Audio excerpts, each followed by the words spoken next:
ये बात उस समय की है जब मैं अपने गांव जा रहा था। मेरा गांव पहाड़ों के बीच बसा हुआ है, घनी आबादी से बहुत अलग थलग।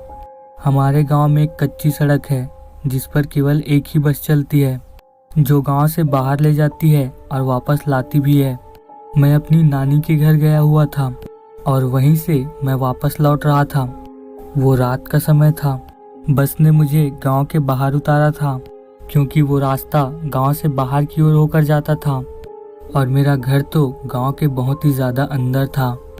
लेकिन इससे मुझे कोई भी फर्क नहीं पड़ता क्योंकि मैं बहुत सी बार सफ़र कर चुका हूँ। लेकिन पिछले दिनों के मुकाबले आज बहुत ही ज़्यादा लेट हो चुका था और रात भी बहुत हो चुकी थी। उस समय रात के करीबन 12 बज रहे थे और जैसे कि आप लोग जानते हो, गांव में लोग खाना खाकर बहुत ही जल्दी सो जाते हैं और वैसा ही हुआ था। पूरा गांव सुनसान पड़ा था। ऐसा लग रहा था मानो मैं किसी गांव में नहीं, जंगल में आ चुका हूँ। मुझे अब थोड़ा डर लगने लगा था।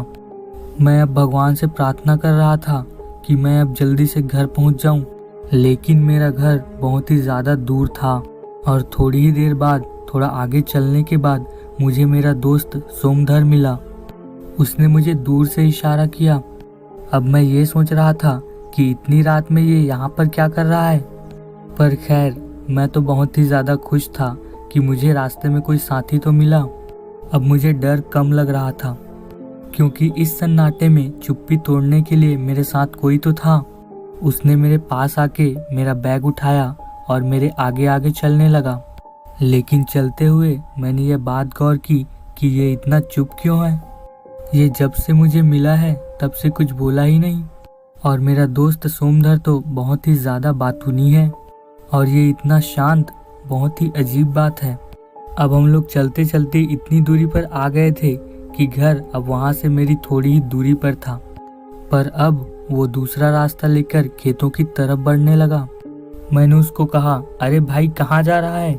कब से देख रहा हूँ कितने चुप हो और खेतों की तरफ कहाँ जा रहे हो? तुम्हारा दिमाग खराब है क्या? उसने मेरा हाथ पकड़ा और ज़बरदस्ती खेतों की तरफ ले जाने लगा। उसका हाथ बहुत ही ज़्यादा ठंडा था और ये समझने में मुझे ज़्यादा देर नहीं लगी कि ये मेरा दोस्त नहीं है और वो मुझे घसीटते हुए हमारे गांव के कुएं की तरफ ले जा रहा था। फिर मैं ज़ोर ज़ोर से चिल्लाने लगा। अब मेरी आवाज़ सुनकर गांव के बहुत सारे लोग जग गए और दौड़कर मेरी तरफ आने लगे। जब तक लोग मेरे पास दौड़कर आए मैं बेहोश हो चुका था। सुबह जब मुझे होश आया तब मैं अपने घर पर था। मुझे जागा देख सारे घर के लोग मेरे पास आए और पूछा, क्या तुम ठीक हो और तुम्हें क्या हो गया था? उन्होंने मुझे बताया कि तुम रात को बरगद के पेड़ पर लपटे हुए बेहोश पड़े थे। तुम्हारे साथ क्या हुआ था? मैंने उन्हें अपने साथ जो भी हुआ था सब कुछ बताया। उस समय मेरा दोस्त सोमधर भी वहीं पर था। वो बोला कि मैं तो रात को अपने घर पर सो रहा था, तो वो कौन था जो कल रात मेरे साथ था? मैं ऐसा सोचा और सबकी तरफ देखने लगा। तो गाइज, हमारी स्टोरी यहीं पर ख़त्म होती है। अगर आपको स्टोरी अच्छी लगी तो प्लीज़ लाइक करें, कमेंट करें और इसी तरह की वीडियोस देखने के लिए हमारे चैनल को सब्सक्राइब करें।